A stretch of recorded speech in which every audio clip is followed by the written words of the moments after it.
नमस्कार छात्रों, आर के विज्ञान पीजी महाविद्यालय कालवाड़ जयपुर की ऑनलाइन क्लासों में आपका स्वागत है। छात्रों, आज हम बीए पार्ट सेकंड ईयर इतिहास विषय के पेपर सेकंड के बारे में चर्चा करेंगे। छात्रों, जो आज हमारा चर्चा का टॉपिक है, ये टॉपिक है हमारा भारतीय संस्कृति में महाभारत का योगदान। छात्रों, पिछले जो वीडियो में हम भारतीय संस्कृति में रामायण जो महाकाव्य था उसके योगदान के बारे में चर्चा कर चुके हैं तथा इस वीडियो में हम महाभारत जो महाकाव्य है इसके बारे में हम चर्चा करेंगे। महाभारत जो महाकाव्य संसार का सबसे बड़ा महाकाव्य है, इसमें 1 लाख श्लोक है तथा ये संस्कृत भाषा में लिखा गया है। इस ग्रंथ की जो रचना है महर्षि भगवान वेद व्यास द्वारा की गई है। महाभारत जो महाकाव्य है, इस महाकाव्य का जो मूल कथा है वो है कौरव तथा पांडवों की कथा है। किस प्रकार से कौरवों ने पांडवों पर अत्याचार किए तथा पांडवों के साथ में धोखा करके उनके राज्य इंद्रप्रस्थ को छीन लिया, इस कथा का इसमें उल्लेख है। तथा पांडवों द्वारा जो 13 वर्ष का वनवास जो भोगा गया छात्रों, इसके अंतर्गत 12 वर्ष का वनवास था, 1 वर्ष का जो अज्ञातवास था वो अज्ञातवास पांडवों ने भोगा। उसके बाद में जो ये पुनः अपने राज्य की मांग करते हैं, परंतु जो कौरव है कौरव इन्हें अपना राज्य नहीं देते हैं और भगवान श्री कृष्ण की सहायता से जो पांडव है पांडव क्या करते हैं कि कौरवों को कुरुक्षेत्र के मैदान में पराजित करते हैं तथा अपने राज्य को पुनः प्राप्त करते हैं। महाभारत जो ग्रंथ है, महाभारत ग्रंथ में तत्कालीन भारतवर्ष की सामाजिक स्थिति, धार्मिक स्थिति, राजनीतिक स्थिति तथा इसमें आर्थिक स्थिति का हमें उल्लेख मिलता है। महाभारत जो ग्रंथ है, महाभारत ग्रंथ में तत्कालीन भारतवर्ष की स्त्रियों की स्थिति के बारे में पता पड़ता है। तत्कालीन जो भारतवर्ष है उसके अंदर जो बुराइयां विद्यमान थी उस बुराइयों का हमें पता चलता है तथा जो साम्राज्य विस्तारवादी भावना का हमें पता चलता है। इसके अतिरिक्त हमें भगवान श्री कृष्ण की बाल लीलाओं, भगवान श्री कृष्ण की के द्वारा जो दुर्दांत राक्षस थे उन राक्षसों का वध किया गया उसके बारे में हमें पता चलता है। भगवान श्री कृष्ण द्वारा जो मथुरा के जो शासक, जो दुष्ट शासक था जो कंस, उसका वध किया गया उसके बारे में हमें जानकारी प्राप्त होती है। तो छात्रों, भगवान श्री कृष्ण की लीलाओं की हमें जानकारी प्राप्त हो रही है तथा भगवान श्री कृष्ण द्वारा जो पांडवों की सहायता की गई तथा भगवान श्री कृष्ण की सहायता से जो पांडवों ने कुरुक्षेत्र के मैदान के अंदर कौरवों को पराजित किया, तो इसकी भी हमें जानकारी प्राप्त होती है इस ग्रंथ से। इसके अतिरिक्त जो महर्षि वेद व्यास जी ने इस ग्रंथ का निर्माण किया, महाभारत ग्रंथ साहित्य की दृष्टि से भी अत्यंत महत्वपूर्ण ग्रंथ है। छात्रों, इस ग्रंथ के अंदर शब्द शक्तियों का उचित प्रयोग किया गया है, रसों का प्रयोग किया गया, छंदों का प्रयोग किया गया, अलंकारों का इसके अंदर प्रयोग किया गया। इसकी विषय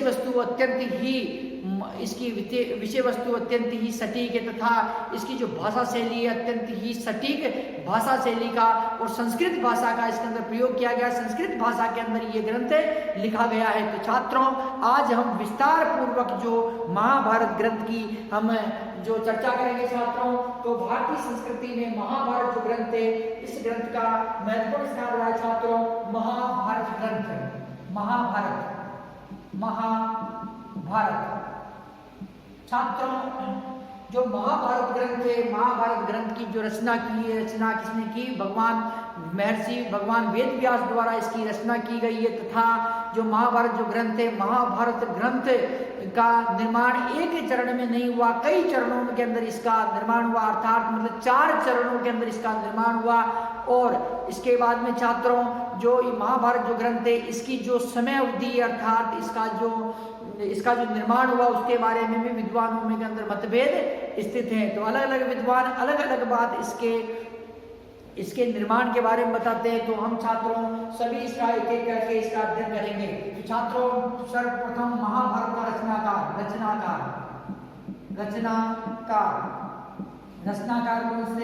कौन थे महाभारत ग्रंथ के? महर्षि वेद व्यास जी। महर्षि वेद व्यास महाभारत ग्रंथ के रचनाकार कौन है? महर्षि वेद व्यास। भाषा किसकी भाषा? महाभारत ग्रंथ की भाषा संस्कृत भाषा। संस्कृत भाषा के अंदर लिखा गया है ये विश्व का सबसे बड़ा महाकाव्य, विश्व का सबसे बड़ा महाकाव्य विश्व का सबसे बड़ा ग्रंथ,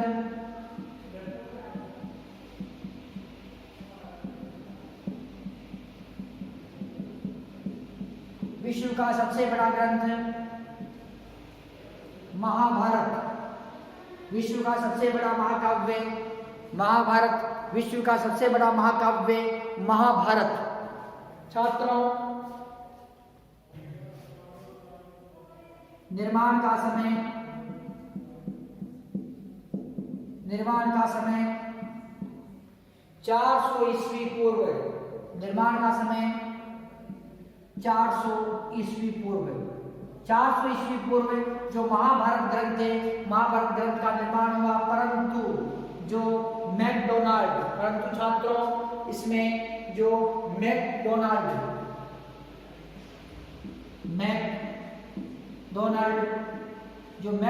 नाम का जो विद्वान है, ये क्या बताता है, इसका निर्माण इसका महाभारत जो ग्रंथ है इसका निर्माण बताता है मैकडोनाल्ड। ये बताता है छात्रों 500 ईस्वी पूर्व। ये क्या बताता है, 500 ईस्वी पूर्व। अर्थात महाभारत जो ग्रंथ है, महाभारत ग्रंथ के निर्माण के अंदर क्या है कि विवाद उत्पन्न हुआ है छात्रों, और इसके अंतर्गत जो मैकडोनाल्ड क्या बता रहा है, 500 ईस्वी पूर्व राधा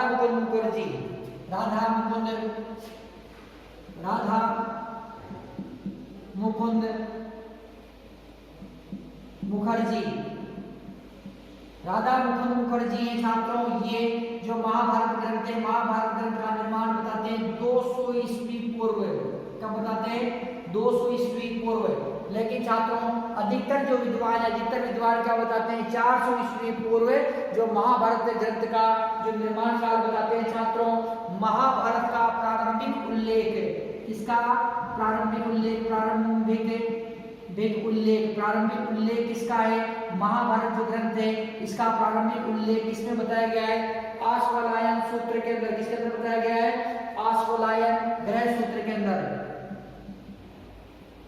आश्वलायन ग्रह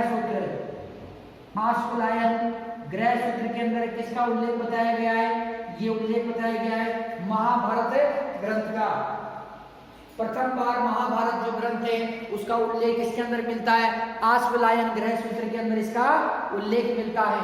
छात्रों महाभारत का विकास, महाभारत का विकास। छात्रों महाभारत ग्रंथ में श्लोकों की संख्या, तो महाभारत जो ग्रंथ है छात्रों उसमें श्लोकों की संख्या कितनी है, 1 लाख श्लोक। कितने श्लोक हैं, 1 लाख श्लोक इसमें महाभारत ग्रंथ के अंदर। और इसका विकास छात्रों हुआ, इसका प्रथम चरण के अंदर इसका जो निर्माण हुआ छात्रों, उसमें कितने श्लोक थे, उसमें थे 8800 श्लोक। कितने थे, 8800 श्लोक।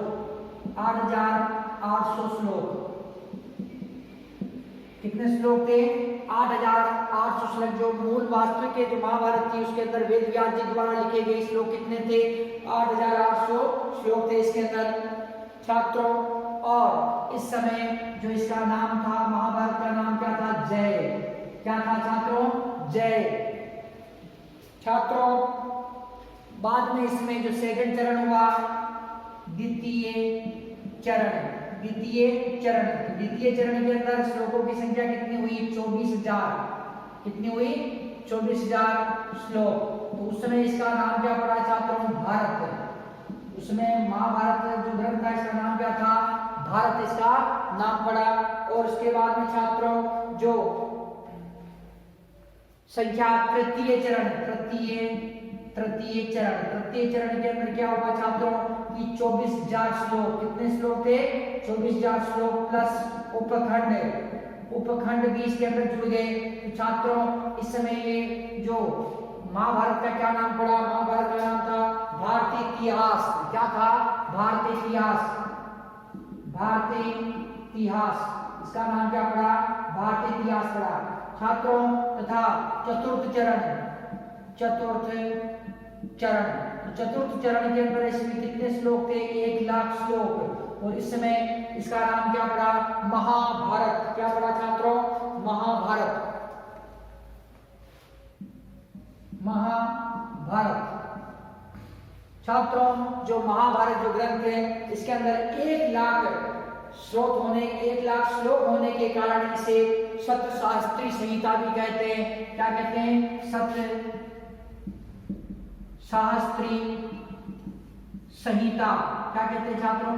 शत शास्त्री संहिता भी कहते हैं। किसे कहते हैं? महाभारत को। क्यों? क्योंकि इसके अंदर कितने श्लोक हैं? इसके अंदर 1,00,000 श्लोक है और ये 4 चरणों के अंदर इसका निर्माण हुआ। प्रथम चरण के अंदर 8,800 श्लोक थे जो वेद व्यास जी द्वारा लिखी गई मूल महाभारत थी। इसमें कितने श्लोक थे? 8,800 श्लोक थे तथा इसका नाम उस समय क्या था? जय। द्वितीय चरण के अंदर 24,000 श्लोक थे। उस समय महाभारत का नाम क्या था? भारत। तृतीय चरण के अंदर 24,000 श्लोक प्लस उपखंडों का इसमें ऐड हुए। उसमें भारतीय इतिहास क्या कहलाया? ये भारतीय इतिहास कहलाया। चतुर्थ चरण के अंदर 1,00,000 श्लोक और ये क्या कहलाया? महाभारत ये कहलाया। 1,00,000 श्लोक होने के कारण कितने श्लोक हैं? 1,00,000 श्लोक होने के कारण इसे सप्त शास्त्री संहिता के नाम से भी जाना जाता है। छात्रों, मूल कथा जो मूल कथा है महाभारत की, किसकी है? कौरवों तथा पांडवों की। कौरवों तथा पांडवों की मूल कथा किसकी छात्रों? कौरवों तथा पांडवों की ये कथा है। कौरवों तथा पांडवों की कथा है। और ये कौन से? कौरवों तथा पांडवों की युद्ध की कथा। के मध्य जो कुरुक्षेत्र के मैदान में जो युद्ध होता है उस युद्ध मैदान की क्या है? कथा है। छात्रों, जो महाभारत जो ग्रंथ है, महाभारत ग्रंथ का रचनाकार कौन है? महर्षि भगवान वेद व्यास के रचनाकार है। भाषा संस्कृत है। विश्व का सबसे बड़ा महाकाव्य महाभारत, विश्व का सबसे बड़ा ग्रंथ महाभारत। और महाभारत का जो निर्माण हुआ 400 ईस्वी पूर्व। इसका निर्माण काल क्या है? 400 ईस्वी पूर्व। परंतु इसके निर्माण काल में कुछ विद्वानों के अंदर मतभेद है। जैसे मैकडोनाल्ड नाम के जो विद्वान है इसका निर्माण काल 500 ईस्वी पूर्व मानते हैं, जबकि राधा मुकुंद मुखर्जी है। कौन से? राधा मुकुंद मुखर्जी इसका जो निर्माण काल मानते 200 ईस्वी पूर्व। प्रारंभिक जो उल्लेख है महाभारत जो ग्रंथ है इसका प्रारंभिक उल्लेख हमें आश्वालायन ग्रह सूत्र में मिलता है। कहाँ मिलता है? आश्वालायन ग्रह सूत्र के अंदर जो महाभारत जो ग्रंथ का प्रारंभिक जो हमें जो उल्लेख मिलता है। महाभारत का विकास 4 चरणों के अंदर हुआ। छात्रों, विश्व का सबसे बड़ा ग्रंथ है। इसमें 1,00,000 श्लोक है और प्रथम चरण के अंदर 8,800 श्लोकों का निर्माण हुआ। उस समय ये ग्रंथ जय के नाम से या जय संहिता, जय या जय संहिता, जय संहिता, जय या जय संहिता के नाम से जाना जाता था। द्वितीय चरण के अंदर जो 24,000 श्लोक हुए उसमें ये भारत के नाम से प्रसिद्ध हुआ तथा तृतीय चरण के अंदर 24,000 श्लोक हुए। उपखंडों का 24,000 श्लोक तो थे ही, उपखंडों का और निर्माण हुआ इसके अंदर, इसलिए क्या कहलाया? भारतीय इतिहास कहलाया। और चतुर्थ चरण के अंदर छात्रों भारतीय इतिहास कहलाया। इसके अंदर चतुर्थ चरण के अंदर छात्रों ये जो 1,00,000 श्लोक इसके अंदर हुए उसमें ये महाभारत कहलाया। छात्रों, गुप्त काल के अंदर भी जो 1,00,000 श्लोकों वाले महाभारत नामक ग्रंथ की हमें जानकारी प्राप्त होती है। तो छात्रों, ऐसा माना जा सकता है कि इसका जो अंतिम रूप से जो निर्माण हुआ, अंतिम रूप से निर्माण गुप्त काल में हुआ होगा। तो ये एक अनुमान लगाया जा सकता है कि महाभारत का जो अंतिम रूप से जो वर्तमान महाभारत है इसका अंतिम रूप से निर्माण किस समय हुआ होगा? ये गुप्त काल के अंदर हुआ होगा। तो छात्रों, इस प्रकार से तो अंतिम रूप से निर्माण, अंतिम रूप से निर्माण, अंतिम रूप से निर्माण, तो अंतिम रूप से निर्माण कब हुआ होगा? गुप्त काल के अंदर, गुप्त काल। तो अर्थात कंप्लीट जो महाभारत तो 400 ईस्वी पूर्व के अंदर ही लिखा जाना प्रारंभ हो गया, लेकिन कंप्लीट 1,00,000 श्लोक कब बने? 1,00,000 श्लोक बने थे गुप्त काल के अंदर। तो इस प्रकार से छात्रों ये महाभारत जो ग्रंथ है, महाभारत ग्रंथ के अंदर पर्व है। इसके महाभारत जो ग्रंथ है इसमें कितने पर्व है? 18 पर्व है। कितने पर्व है छात्रों? 18 पर्व। इसमें महाभारत ग्रंथ के अंदर कितने पर्व बताए गए? 18 पर्व। तो उन पर्वों के बारे में हम चर्चा करते हैं कि कौन कौन से पर्व है। महाभारत में पर्वों की संख्या, महाभारत में पर्वों की संख्या या पर्व कितने हैं? 18 पर्व। और कौन कौन से हैं उसके बारे में हम देखते हैं छात्रों। आदि पर्व, आदि पर्व। दूसरा पर्व है सभा पर्व, सभा पर्व। वन पर्व,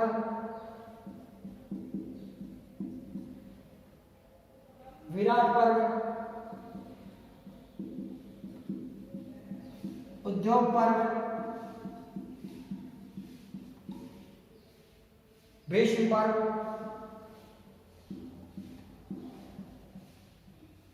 द्रोण पर्व,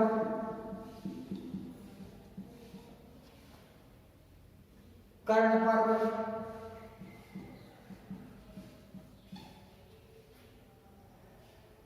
शल्य पर्व,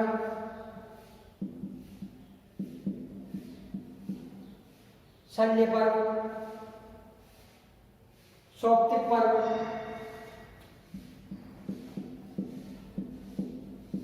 सौप्तिक पर्व, स्त्री पर्व, शांति पर्व,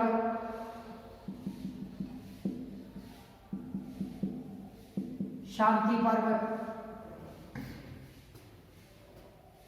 अनुशासन पर्व,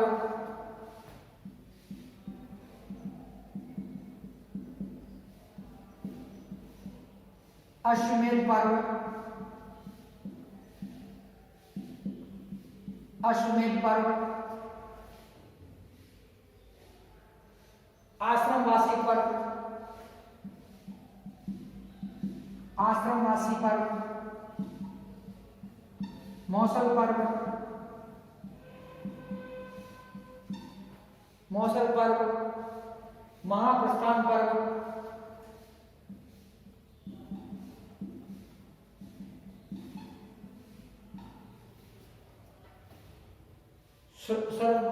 सर्वारोहण पर्व, सर्गारोहण पर्व। इस प्रकार से छात्रों ये 18 पर्व है। आदि पर्व, सभा पर्व, वन पर्व, विराट पर्व, उद्योग पर्व, भीष्म पर्व, द्रोण पर्व, कर्ण पर्व, शल्य पर्व, सौप्तिक पर्व, स्त्री पर्व, शांति पर्व, अनुशासन पर्व, अश्वमेध पर्व, आश्रमवासी पर्व, आश्रमवासी पर्व, मौसल पर्व, महाप्रस्थान पर्व, महाप्रस्थान पर्व तथा सर्वारोहण पर्व।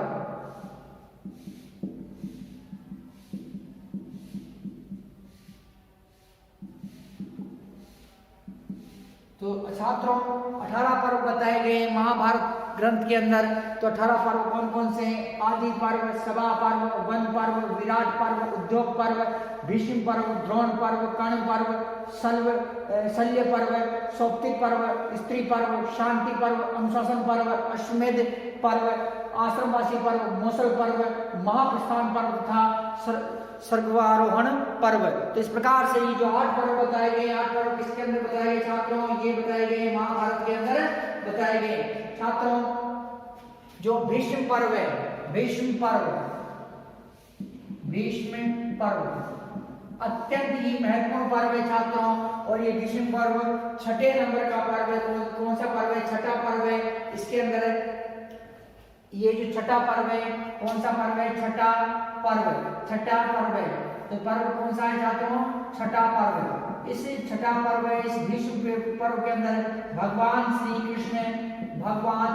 श्री कृष्ण द्वारा गीता का उपदेश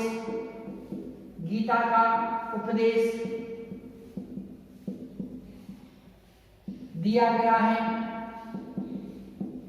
गया है तथा कर्म को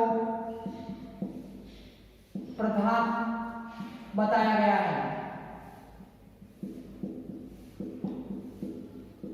छात्रों भीष्म पर्व है महाभारत के अंदर ये सबसे महत्वपूर्ण पर्व माना जाता है और इसके अंदर भगवान श्री कृष्ण द्वारा कुरुक्षेत्र के मैदान के अंदर अर्जुन को गीता का उपदेश देना बताया गया है। जब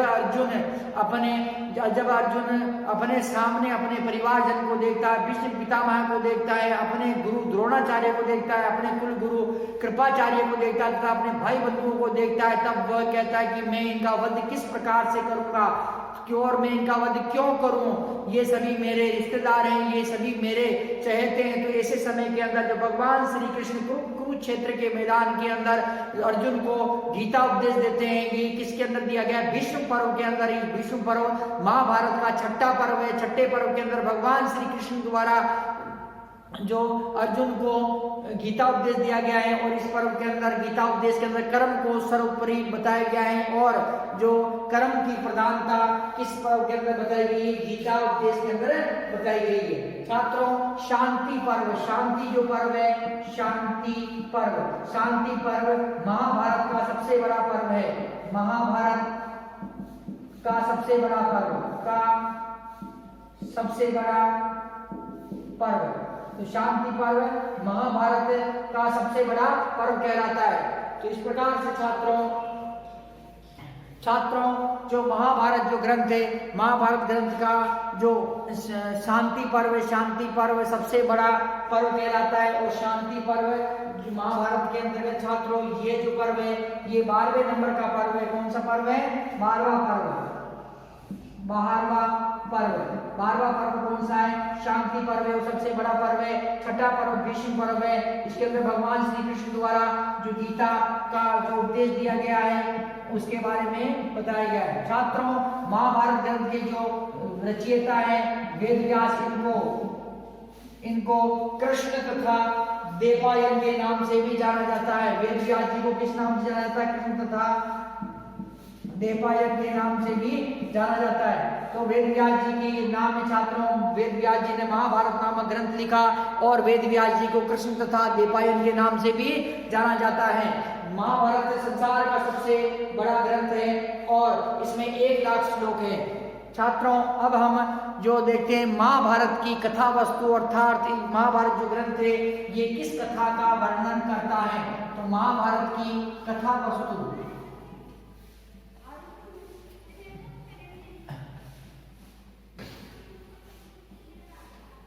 महाभारत की कथा वस्तु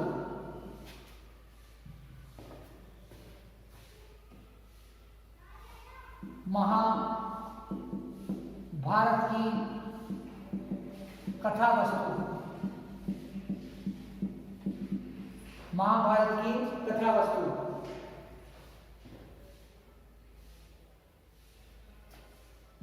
महाभारत में हस्तिनापुर के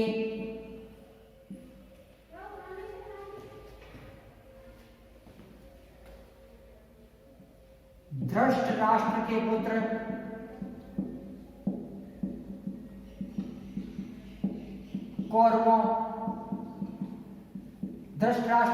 कौरवों तथा पांडवों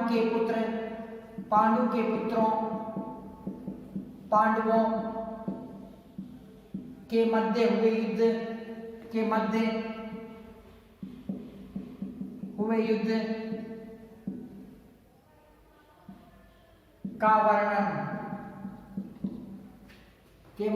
युद्ध का वर्णन भगवान श्री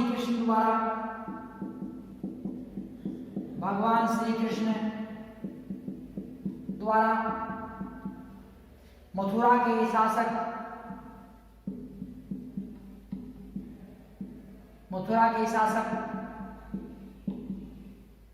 कंस का वध करना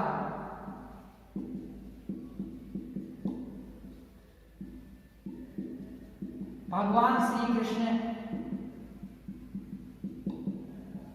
की बाल लीला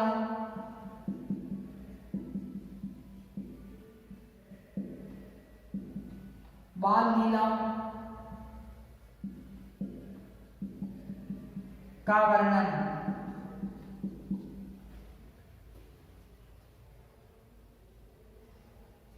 भगवान श्री कृष्ण द्वारा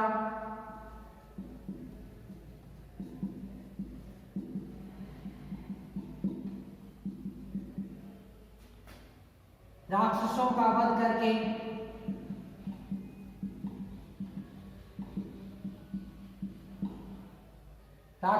वध करके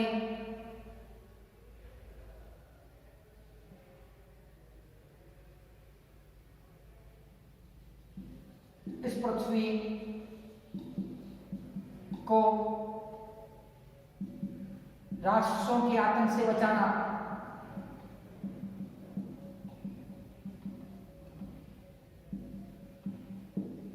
का वर्णन। भगवान श्री कृष्ण की सहायता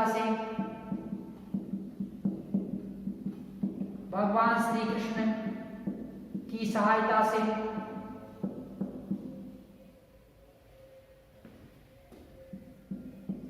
पांडवों द्वारा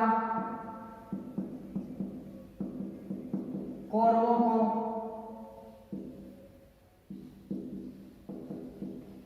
युद्ध में पराजित करना, कुरुक्षेत्र के मैदान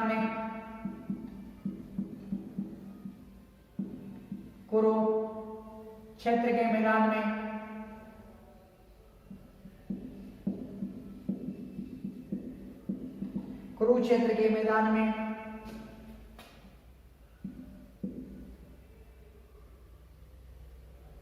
पराजित करना।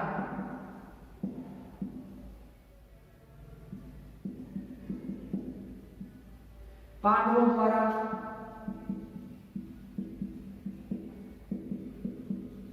अश्वमेध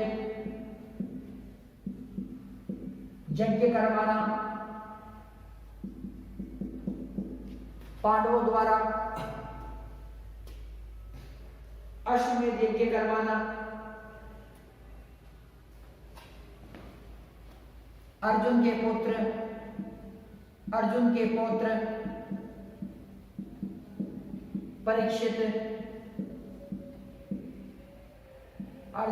पौत्र परीक्षित को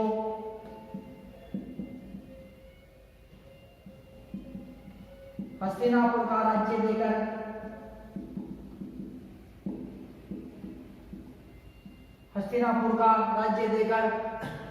अर्जुन के पौत्र परीक्षित को हस्तिनापुर का राज्य देकर पांडवों व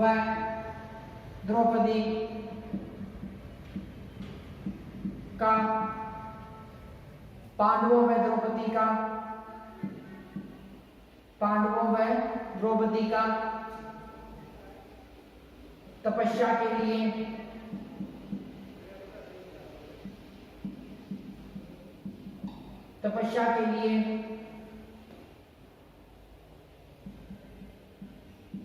हिमालय जाना।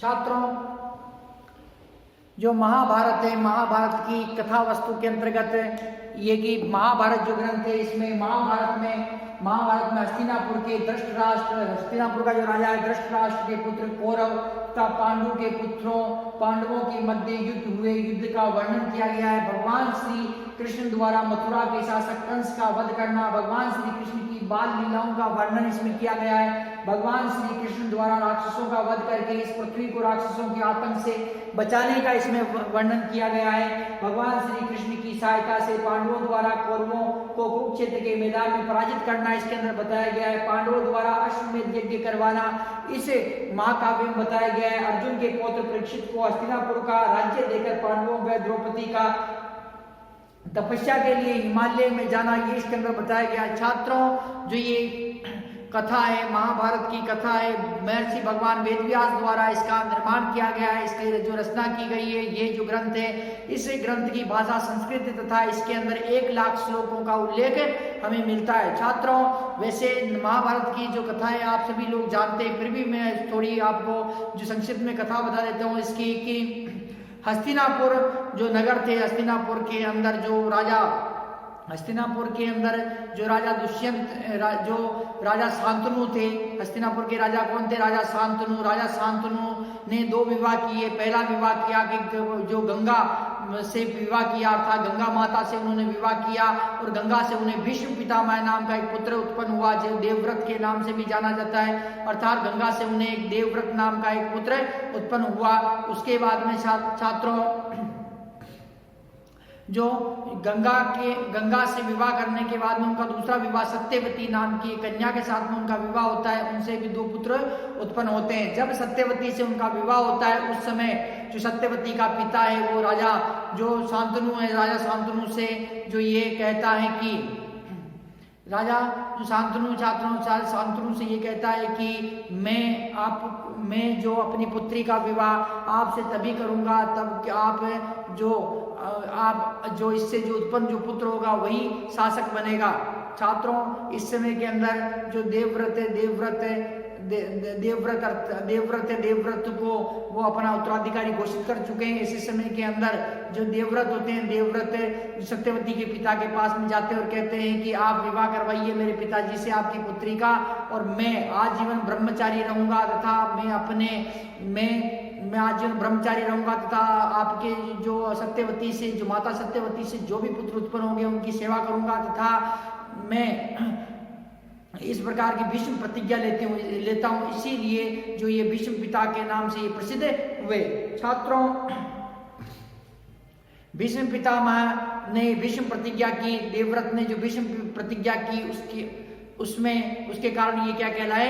ये भीष्म पितामह कहलाए। छात्रों, ये कथा है। कथा कहाँ से प्रारंभ होती है? कथा प्रारंभ होती है कि राजा शांतनु है, राजा शांतनु 2 स्त्रियों से विवाह करते हैं। एक गंगा से विवाह करते हैं जिससे इन्हें देवव्रत नाम का एक पुत्र उत्पन्न होता है। दूसरा विवाह इनका होता है सत्यवती से जिससे 2 पुत्र जो उत्पन्न होते हैं। छात्रों, तो इसमें जो राजा जो प्रथम विवाह गंगा से होता है, गंगा से देवव्रत उत्पन्न होते हैं। देवव्रत जो सत्यवती के जो पिता है उनसे ये कहते हैं कि मैं भीष्म प्रतिज्ञा करता हूं कि मैं आजीवन ब्रह्मचारी रहूंगा तथा मैं आजीवन हस्तिनापुर की सेवा करूंगा, कभी भी मैं राज्य सिंहासन पर नहीं बैठूंगा। तो ये वो प्रतिज्ञा करते हैं।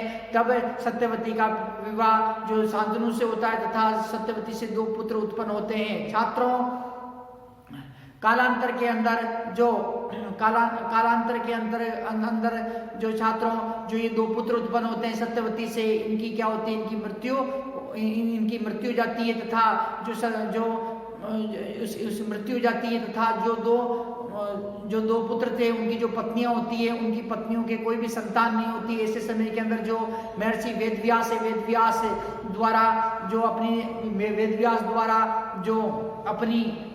वेदव्यास द्वारा इनको जो पुत्र उत्पन्न, वेदव्यास द्वारा जो इनको पुत्र रत्न का आशीर्वाद दिया जाता है और इनके 2 पुत्र उत्पन्न होते हैं जिसके अंदर एक अंधा होता है जो धृतराष्ट्र है तथा एक जो पांडु है, पांडु वो क्या कि निर्बल होता है। अंधा होने के कारण धृतराष्ट्र गद्दी पर नहीं बैठ पाता है, तब पांडु को गद्दी पर बिठाया जाता है। कालांतर में कुछ समय बाद में जो पांडु होते हैं, पांडु का विवाह होता है कुंती, प्रथम विवाह होता है उनका कुंती से जो काशी की राजकुमारी है, दूसरा विवाह उनको मद्र देश की राजकुमारी माद्री से इनमें विवाह होता है। तो जो धृतराष्ट्र का विवाह करवाया जाता है वो गांधार देश की राजकुमारी गांधारी के साथ में इनका विवाह होता है। छात्रों, गांधारी से 100 पुत्र उत्पन्न होते हैं तथा कुंती से 3 पुत्र व माद्री से जो 2 पुत्र उत्पन्न होते हैं। पांडु के कितने पुत्र थे? 5 थे।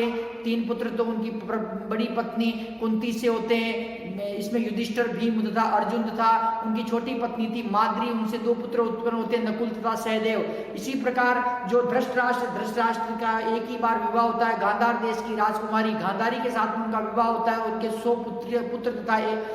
पुत्र तथा एक पुत्री जो उत्पन्न होते हैं।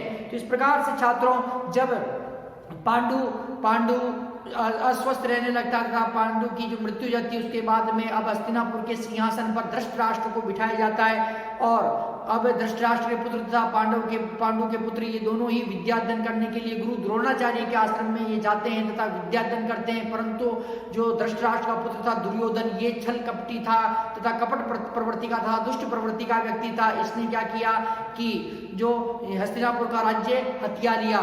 छात्रों, इसने जो पांडवों को मारने का प्रयास किया। लाक्षागृह के अंदर भी 5 पांडवों को मारने का प्रयास किया। बाल्यकाल के अंदर जो भीम था, भीम को जहर देकर भी मारने का प्रयास किया। तो इस प्रकार से इनको मारने का प्रयास करता तथा पांडवों से छल कपट से ये क्या, जब हस्तिनापुर के शासक जो हस्तिनापुर साम्राज्य का विभाजन कर देते हैं, इंद्रप्रस्थ नाम का जो क्षेत्र पांडवों को देते थे, हस्तिनापुर का क्षेत्र जो दुर्योधन को दे देते। तो इसी समय के अंदर दोनों के अंदर क्या होता है कि आपसी संघर्ष होता है छात्रों, और जो भगवान श्री कृष्ण की सहायता से जो पांडव एक अच्छे नगर का निर्माण कर लेते हैं। अब दुर्योधन उस नगर को भी प्राप्त करना चाहता है, इसीलिए उसने छल कपट का सहारा लिया तथा दुर्योधन का जो मामा था शकुनी, उसने छल कपट का सहारा लिया तथा द्युत क्रीड़ा अर्थात जो जुआ के अंदर इन्हें पराजित कर देता है, छल कपट से पराजित कर देता है युधिष्ठिर को। तो इस कारण छात्रों क्या हुआ कि अब पराजित कर देता था। 13 वर्ष का वनवास मांग लेता है। 12 वर्ष का वनवास था, 1 वर्ष का अज्ञातवास जो मांगता है। किससे मांगता है? ये जो खेल था, जुआ का खेल था, उसके अंदर ये एक प्रतिज्ञा थी कि जो हारेगा वो क्या करेगा, 12 वर्ष का वनवास था, 1 वर्ष का अज्ञातवास बिताएगा। तो अज्ञातवास के अंदर पांडवों को भेज दिया जाता है। तो इस प्रकार से छात्रों पांडवों के साथ में लगातार छल कपट होता है। अंत में जो छल कपट का बदला लेने के लिए तथा अपने राज्य की पुनः प्राप्ति के लिए पांडव क्या करते हैं, भगवान श्री कृष्ण की सहायता से ये जो कुरुक्षेत्र के मैदान के अंदर जमा होते हैं। भयंकर युद्ध होता है। इस युद्ध के अंदर जो अर्जुन जब अपने परिवारजन को देखता तो अपने परिवारजन को देखकर ये घबरा जाता है, अर्थात ये सोचता है कि ये मेरे परिवार वाले हैं, इनसे मैं युद्ध क्यों करूं, ये मेरे पितामह है, ये मेरा भाई है, ये मेरे गुरु है, ये मेरे कुल गुरु है। इस प्रकार से वो देखता है ये मेरे सगे संबंधी है, तो वो उनसे युद्ध नहीं करना चाहता है। तब भगवान श्री कृष्ण जो भीष्म पर्व है, 6ठा पर्व है महाभारत का, तो उस पर्व में बताया गया कि भगवान श्री कृष्ण कुरुक्षेत्र के मैदान में युद्ध के मध्य जो युद्ध के प्रारंभ होने से पहले जो अर्जुन को वो गीता उपदेश देते हैं तथा गीता उपदेश सुनने के बाद में जो अर्जुन युद्ध के लिए तैयार होता है। महाभयंकर युद्ध होता है। 18 दिन तक ये महाभारत का युद्ध चलता है। इस युद्ध के अंदर भगवान श्री कृष्ण की सहायता से पांडव इस युद्ध के अंदर विजय प्राप्त होते हैं तथा दुष्ट कौरव तथा उनकी जो सेना थी कौरवों की, वो सभी सेना का समूल रूप से नाश होता है। छात्रों, इसी घटना का इसके अंदर उल्लेख किया गया तथा इसके बाद में जो पांडव शांति पूर्वक जो राज्य स्थापित करते हैं, धर्म पूर्वक अपना प्रशासन चलाते हैं तथा एक धर्मानुसार शासन व्यवस्था का निर्माण करते हैं छात्रों। और पांडव क्या करते हैं कि अश्वमेध नाम का एक बहुत बड़ा यज्ञ करवाते हैं। अश्वमेध यज्ञ के बाद में जो अब पांडव क्या करते हैं कि अब राजपाट त्याग कर अर्जुन के जो पुत्र है, अर्थात अर्जुन का पुत्र था अभिमन्यु का ये पुत्र है परीक्षित। तो ये कौन हुआ? अर्जुन का पोता है अर्जुन का। इसे हस्तिनापुर का राज्य देकर पांडव कहाँ चले जाते हैं? 5 पांडव तथा द्रौपदी ये कहाँ चले जा रहे हैं छात्रों? ये हिमालय के अंदर तपस्या के लिए चले जाते थे। इस प्रकार से छात्रों इसका वर्णन किया गया। साथ में छात्रों भगवान श्री कृष्ण का जन्म का इसमें उल्लेख किया गया। भगवान श्री कृष्ण द्वारा किस प्रकार से जो दुष्टों का दमन किया गया, राक्षसों का वध किया गया। बाल्यकाल के अंदर उन्होंने राक्षसों का वध किया तथा मथुरा के शासक जो उनका मामा हुआ करता था कृष्ण भगवान का, तो अपने मामा जो दुष्ट कंस था मथुरा का शासक, उसका भी वध किया। तो इस प्रकार से भगवान श्री कृष्ण के अवतार का इसके अंदर उल्लेख किया गया है। इसे महाभारत नामक जो ग्रंथ है, महाभारत जो ग्रंथ छात्रों, महाभारत ग्रंथ में भगवान श्री कृष्ण की लीलाओं का उल्लेख किया गया है। भगवान श्री कृष्ण द्वारा मथुरा के शासक कंस का वध करना उसका उल्लेख किया गया है। महाभारत में हस्तिनापुर के ये ग्रंथ छात्रों, इसकी जो कथा वस्तु मैंने आपको बताई, इसके अंदर एक बार और देख लीजिए छात्रों। ये महाभारत में हस्तिनापुर के धृतराष्ट्र, जो हस्तिनापुर का राजा धृतराष्ट्र के पुत्र कौरव तथा जो पांडु, धृतराष्ट्र का छोटा भाई पांडु के पुत्र क्या कहलाए? पांडव। हस्तिनापुर के राजा धृतराष्ट्र के पुत्र कौरव कहलाए तथा हस्तिनापुर के राजा जो पांडु के पुत्र क्या कहलाए? पांडव कहलाए। तो दोनों के मध्य जो महाभारत का भयंकर युद्ध हुआ था, ये कुरुक्षेत्र के अंदर हुआ था। इस युद्ध का उल्लेख किया गया। भगवान श्री कृष्ण द्वारा मथुरा के शासक कंस का वध करना बताया गया तथा भगवान श्री कृष्ण द्वारा जो राक्षसों का वध किया गया उसके बारे में बताया गया है। इसके अतिरिक्त भगवान श्री कृष्ण की सहायता से जो कौरवों को कुरुक्षेत्र के मैदान में पांडवों ने पराजित किया वो बताया गया है। इसी ग्रंथ के अंदर पांडवों द्वारा अश्वमेध यज्ञ करना बताया गया है। इस ग्रंथ में अर्जुन के पौत्र परीक्षित को हस्तिनापुर का राज्य देकर और पांडवों व द्रौपदी का तपस्या के लिए हिमालय में चले जाना, तो ये सभी बताया गया। किसके अंदर बताया गया? महाभारत नामक ग्रंथ के अंदर बताया गया। तो इस प्रकार छात्रों जो महाभारत नामक ये ग्रंथ है इसकी एक कथा वस्तु है। छात्रों अब अगला जो हमारा जो पॉइंट है वो है महाभारत की धार्मिक स्थिति। महाभारत की धार्मिक स्थिति।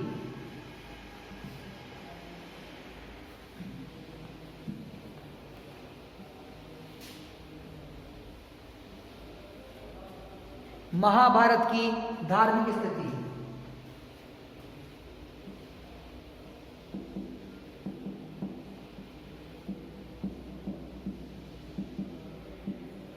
धार्मिक स्थिति।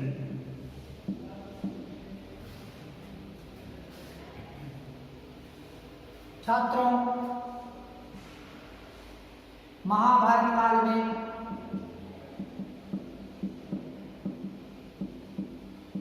अवतारवाद का प्रचलन था।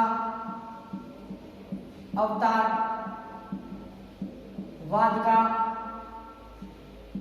प्रचलन था। भगवान विष्णु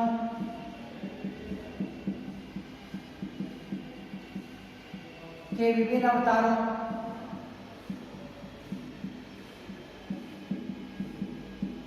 की पूजा की जाती थी।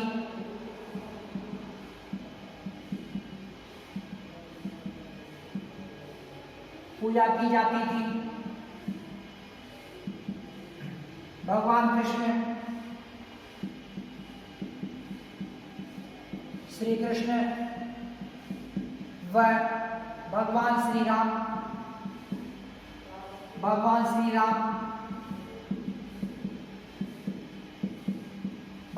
कृष्ण में भगवान श्री राम को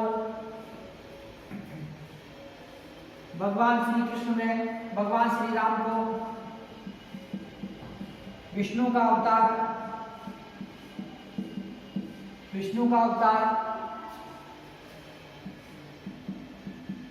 माना गया। महाभारत काल में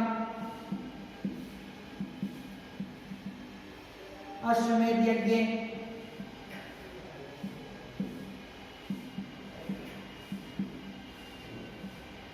राजसूय यज्ञ, वाजपेयी यज्ञ,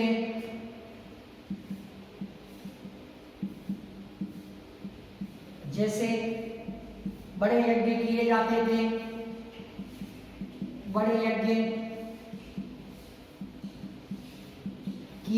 थे।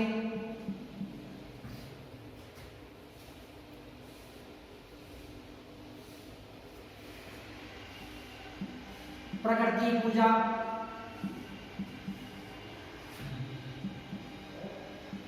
पशु पूजा, प्रतीक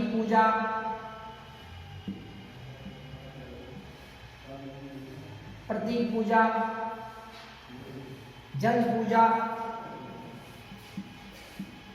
वृक्ष पूजा,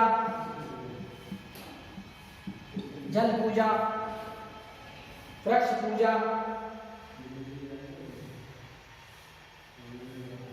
की जाती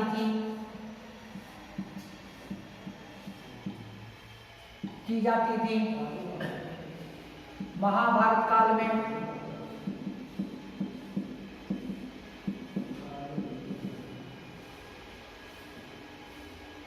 पर्वत पूजा, गोवर्धन पर्वत,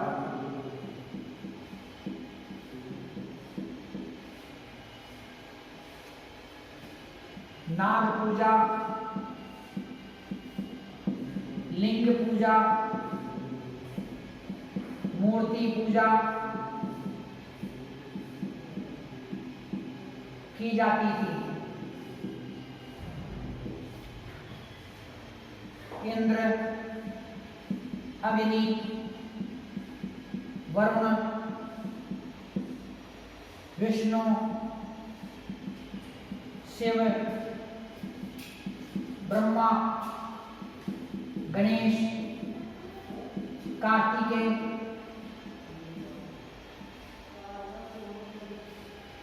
राम, हनुमान,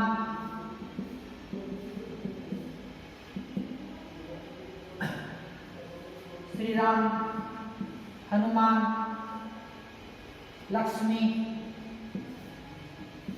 सीता, सरस्वती, पार्वती,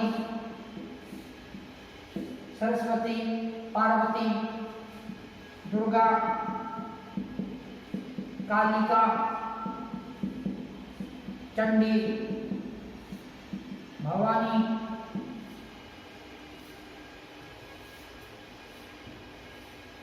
सूर्य, चंद्र,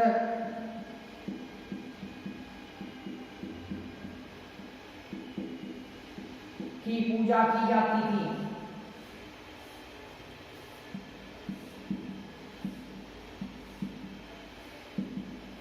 पूजा की जाती थी। गाय, बैल, पीपल, तुलसी,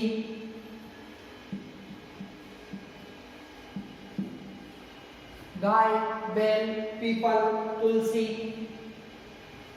की पूजा की जाती थी। तुलसी, गंगा, यमुना की पूजा की जाती थी।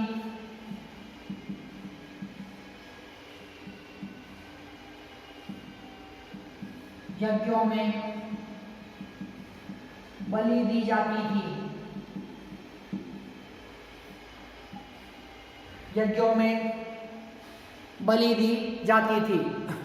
छात्रों, महाभारत कालीन जो धार्मिक स्थिति है, महाभारत काल के अंतर्गत महाभारत में अवतारवाद का प्रचलन हो चुका था। अर्थात जो अवतार भगवान विष्णु के अवतार, भगवान शिव के अवतार, तो इस प्रकार से जो अवतारवाद का प्रचलन हो चुका था।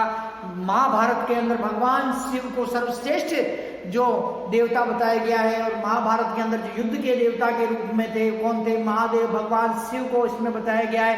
छात्रों, भगवान विष्णु के विभिन्न अवतारों की जो महाभारत काल के अंदर पूजा अर्चना की जाती थी, जैसे मत्स्य अवतार, वामन अवतार, नरसिंह अवतार, परशुराम अवतार, राम अवतार, कृष्ण अवतार। तो इन भगवान श्री कृष्ण के जो अवतार थे, इन सभी अवतारों की जो पूजा की जाती थी, कहाँ की जाती थी छात्रों?